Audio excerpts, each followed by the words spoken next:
So when Forspoken bombed, one thing that many of us did not pay attention to was how the change in the industry had somewhat kicked off very quietly about this exclusivity thing. Now, yes, the quality of the game is all subject to question. There were people who would tell you they enjoyed the game. There were people who would tell you that the quality was questionable. I played the game for a little bit. I was quite excited, actually. I just bought a new GPU. No, I wasn't excited for the game. And they bundled it with the game and two other titles. Saints Row was one of them, and Sniper Elite 5, of which Sniper Elite 5 turned out to be, in my opinion, the game that I had more affinity to. I mean, shocks. I'm a guy, a shooter. Yeah. Anyways, this game basically, in my opinion, signaled that right now the tolerance for your game being exclusive is very low. And after your game has been exclusive for a while, it seems like somewhere, somehow, gamers are going to basically take their time, and for the most part, in my opinion, they'll treat the game with the same amount of priority that you also treated them as an audience with when you were launching your game. Square Enix is now being cited to talk about Final Fantasy as a game that could no longer be exclusive anymore.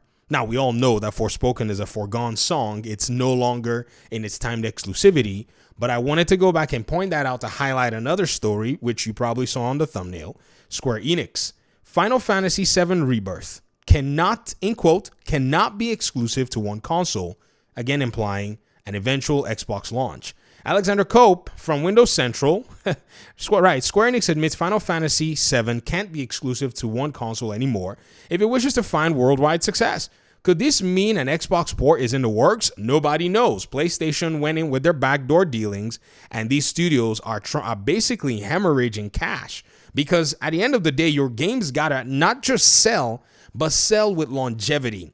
You see, you may say, well, how many more copies are even going to be sold at the end of the day? I keep seeing my fellow PlayStation fans online. Y'all are saying this nonsense, not paying attention to how economics work, because for some of you, you truly believe that, at the end of the day, only you are the center of commerce, not realizing that the commercial side of a video game is based on the consistent means of bringing in money into that, particular business's coffers so that the business can stay healthy, pay bills, and continue to invest in itself.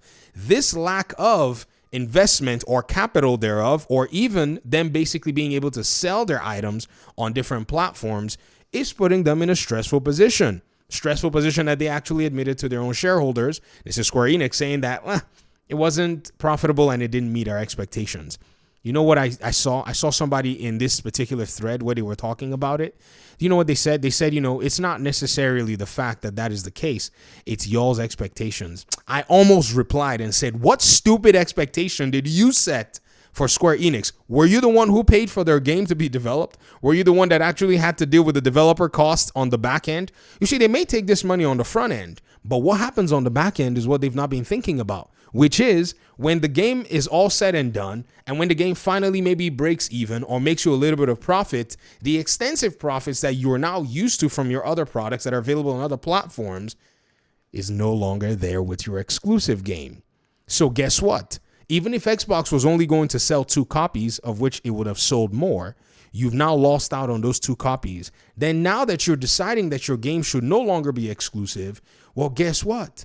Those Xbox fans that you've basically put on the back burner, you're expecting them to come back to your aid to get your game launched, or those PC fans that you made secondary, you're expecting them to come back and carry you. They're not going to do it until the game goes down to a smaller fee at the end of the day. On December 26, IGN Brazil, and I'm reading the article, interviewed 2 big-name developers from Square Enix regarding the sales of Final Fantasy VII Rebirth. These individuals are Naoki Hamaguchi, the director of Final Fantasy VII Rebirth, and Yoshinori Kitase, the director of original PlayStation 1 version of Final Fantasy and producer of Final Fantasy franchise. During this interview, Yoshinori Kitase, I think that's how you say it, mentions that Final Fantasy VII Rebirth sales have been satisfactory and safe.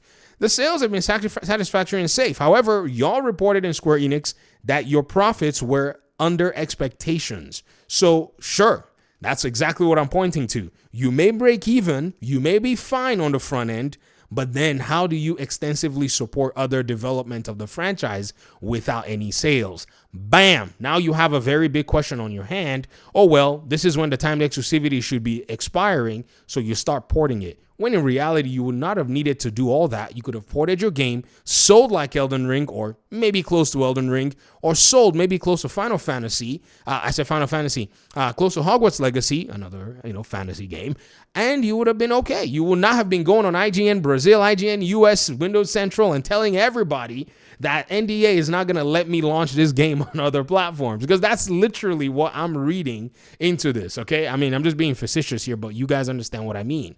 A stark contrast to Square Enix's previous financial reports, which stated that Final Fantasy VII Rebirth and Final Fantasy XVI failed to meet companies' expectations. It then goes on to say, and I quote, "While we are confident and pleased that we are reaching a certain level of sales, it is clear that with the modernity of gaming," ladies and gentlemen, when they say modernity of gaming, tell them to go look at the Steam DB list. We are now at 18,945 games. People, I'm telling you, it's going crazy. It will be very interesting if this year launched shy of 19,000. I may be wrong. I mean, we got only a few days left in the year, but I'm looking at this number going, this is insane. Remember, when we started tracking these numbers, we were somewhere around 15,000 a while back, and more than 1,000 games launch each month. If your eyes are not seeing this and you're crying for exclusivity, then we need to slap you in the cheeks and say, wake up. That's your facial in the face, and say, wake up. You are sleeping. And I continue to read, we cannot be exclusive to a single platform. Kitase then says, I think we need to offer the game to as many players as possible. So, as to a single platform, it may be a PC day one launch, who knows? But to offer it as many players as possible, the only sensible place is to go to the Xbox platform. If PlayStation has signed a deal permanently, or maybe for the next 10 games, then they are going to deal with the market stress of the next 10 games. And Hogwarts Legacy 2 is going to come in and eat all their future sales. And the next Monster Hunter is going to come in and eat their future sales. And the next Elden Ring is going to come, which is coming, and it's going to eat their future sales. And all these other available multi-platform delicious games are going to come in and provide stress for Final Fantasy going on henceforth. It is this reality, this so-called modernity that he's talking about, basically everybody can now make a game, that is the biggest stress that your good old so-called Final Fantasy is experiencing right now. If anybody has not taken note of this, which I'm sure y'all by now have, we've been saying this for the longest time, we're tracking it. If 19,000 games come out in this year, this calendar year, you can expect that either similar or more will be the continuing trend. And this is a data-driven approach. The developers, the producers, the publishers cannot ignore this statement anymore, even to the tune of PlayStation coming back around and having their own game compete with you when you decide to launch on PC. Ask Final Fantasy XVI how that went. Talk to me in the comment section. Appreciate you guys' time and audience. So good to be back. Peace out.